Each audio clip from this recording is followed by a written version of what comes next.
ईद में गरीब दर्जी सास बहू की सफलता।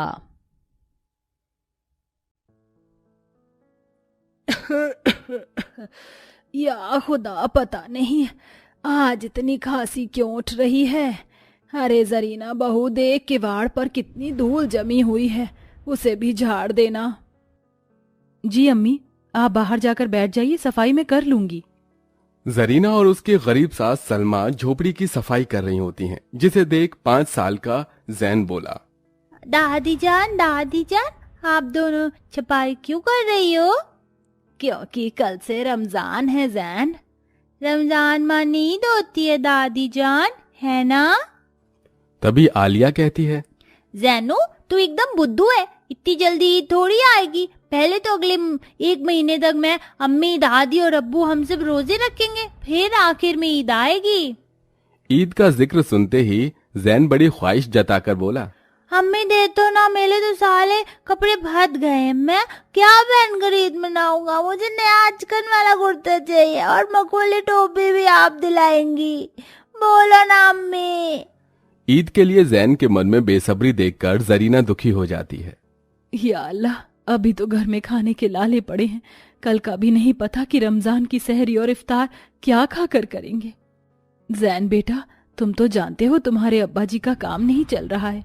लाओ तुम ये कुर्ता कड़कर मुझे दे दो, मैं इसमें पेच लगाकर ठीक कर दूंगी। लेकिन जैन जिद पर अड़ जाता है, नहीं नहीं नहीं, आप भर भर इसी एक कुर्ते को बार बार सिलती रहती हो। मुझे ना आजकल वाला कुर्ता चाहिए तो चाहिए। हम लोग इस गरीबी में कभी भी अच्छे से ईद नहीं मनाते। हर बार आप पानी में छेबाई उबाल कर दे देती हो। आप सब कंजर हो, कंजर। इस पर गरीबी से झुंझलाकर जरीना अपने बेटे को चांटा जड़ देती है। क्या कहा तूने? कमजर्फ कहीं का नामुराद, खबरदार जो इस बेअदबी से बात की तो। जरीना बहू, तुम इस तरह से बच्चे को क्यों मार रही हो? ईद को लेकर बच्चों के मन में बेसब्री होना लाजमी है, और फिर बच्चों की भी गलती नहीं, सारी गलती इस गरीबी की है, जिसमें हम ना कभी इन्हें ईद का मेला घुमा पाते हैं और ना 2 जोड़ी कपड़े दिला पाते हैं। सलमा और जरीना के घर में सालों से गरीबी बनी हुई थी। ऐसे में घर को चलाने वाला इकलौता हमजा ही था। उसके हाथ भी कुछ खास कमाई नहीं लगती थी, ले देकर वो मजदूरी करता था। लेकिन इन दोनों गरीब मुस्लिम सास बहू के पड़ोस में गंगा और आरती नाम की 2 अमीर सास बहू रहती थी, जिनके बीच काफी स्नेह प्रेम भरा रिश्ता था। बेचारी गरीब बहू उदास आंखों से अपने पति के आने की बाट जोहती है। हमजा आ गए? आप राशन पानी लाए हैं? नहीं बेगम, आज काम ही नहीं चला, 1 रुपया हाथ नहीं आया। कल से रमजान का पहला रोजा है, सेर भर आटा होगा, उसी का कुछ पका दूंगी। थोड़ी देर में सहरी का वक्त हो चलता है। जरीना उस कंगाली में लाल चाय और रोटी बनाकर चटाई बिछा देती है। अम्मी, हमजा बच्चों उठो, सहरी कर लो। अम्मी क्या बनाया है सहरी में? मेरी मनपसंद कचरी और काबुली चने बनाया है ना? आलिया की फरमाइश सुनकर गरीब सास बहू की आंखों से आंसू आ जाते हैं। नहीं आलिया, बस यही है, खा लो। ये क्या अम्मी, अब क्या रमजान में भी हम सब रूखा सूखा खाकर रोजा काटेंगे? इस तरह खाने की तौहीन नहीं करते। अल्लाह ताला ने जो दिया है उसे सर माथे लगाकर खाओ। सभी चाय रोटी से सहरी करते हैं। तभी बूढ़ी सलमा अफसोस जाहिर करते हुए बोली, रमजान तो खुशामदीनी का महीना है, जिनको अल्लाह ने दिया है वो तो दावत खाकर सहरी और इफ्तार करते होंगे, और हमारे करम में यही लिखा है। इस तरह से दिन भर बीत जाता है। जरीन दिन भर अल्लाह के आगे रो रो कर दुआ करती है, या अल्लाह मदद कर, अब और गम भरे हालात झेले नहीं जाते, कोई तो रास्ता दिखा खुदा। अरे आरती बहू, क्या हुआ? टेलर वाले ने तुम्हारा ब्लाउज सिल दिया? नहीं सासू माँ, सभी टेलर वालों ने ब्लाउज सीने से मना कर दिया। अगले 1 महीने तक सभी ईद के कपड़े सीने में लगे हुए। मेरा बड़ा मन था कि शादी में ये बनारसी साड़ी पहनूं, अब क्या होगा? अरे सलमा बहन की बहू जरीना भी तो दर्जी का काम जानती है, तू जाकर उसी को ब्लाउज सिलने दे आ।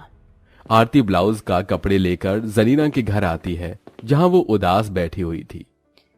अरे आरती आपा, आइए, क्या खिदमत करूं आपकी? जरीना, जरा मेरा ये ब्लाउज सी दोगी, मुझे शादी में पहनना है। जी आपा, आप नाप दे दीजिए, मैं तैयार रखूंगी, आप शाम को आकर ले जाना। जरीना अपनी जंग लगी सिलाई मशीन पर ब्लाउज सीने बैठ जाती है और कुछ घंटे में वो ब्लाउज सिल देती है। जरीना, ब्लाउज बन गया क्या? जी बन गया, सिलाई तुरपाई सब कर दी है। जरीना के हाथों के ब्लाउज की सिलाई देखकर आरती खुशी से उसकी खूब बड़ाई करती है। अरे वाह जरीना, क्या खूबसूरत ब्लाउज सिला है तुमने, बताओ कितने पैसे हुए? नहीं आपा, मैं आपसे पैसे नहीं ले सकती, आपके बहुत एहसान है हम पर, बदहाली में बहुत किया आपने हमारे घर के लिए। मगर जरीना, तुम इतनी अच्छी सिलाई करना जानती हो तो तुम दर्जी का काम क्यों नहीं करती? इससे तुम्हें 4 पैसे आएंगे। आरती बहू ठीक कह रही है जरीना, ये अल्लाह ताला की ही रजा है, तुम उनका नाम लेकर शुरुआत तो करो। आरती जरीना को रास्ता दिखा जाती है। जरीना को भी अपनी सास का साथ और सहारा मिलता है।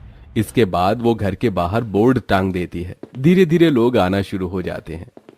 अस्सलाम वालेकुम आपा। जी वालेकुम अस्सलाम, कहिए आपको क्या सिलवाना है?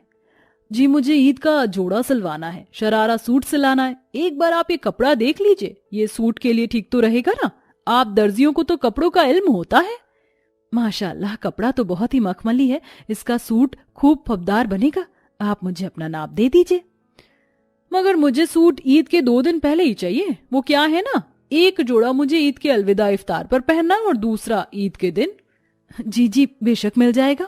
वो कस्टमर गरीब जरीना को नाप देकर चली जाती है और उसी पल से वो भूखी प्यासी रोजे में सूट सिलने बैठ जाती है। शाम ढलती देखकर उसकी सास सलमा इफ्तार का खाना तैयार करने लगती है। अम्मी जान, हम बना लेंगे खाना, आप हटिए।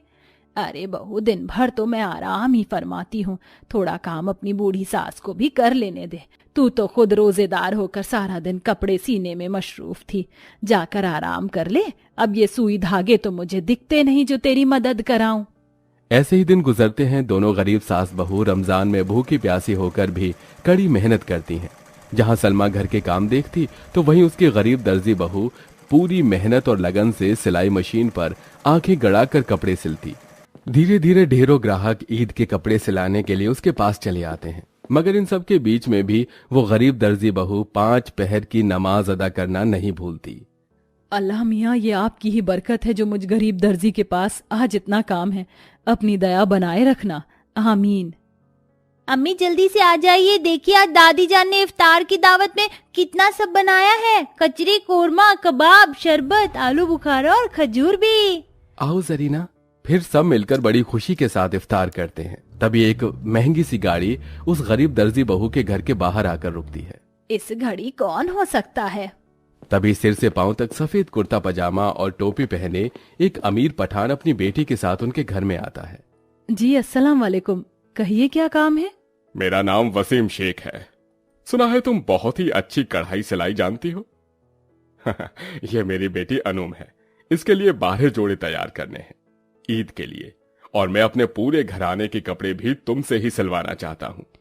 शुक्राना, मैं जरूर सिल दूंगी।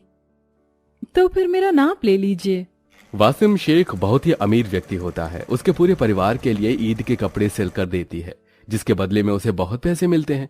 गुजरते वक्त के साथ ईद का दिन आ जाता है, जिसमें जरीना अपने हाथों से अपने दोनों बच्चों, अपनी सास और अपने पति के लिए भी अपने खुद से कपड़े सिलती है।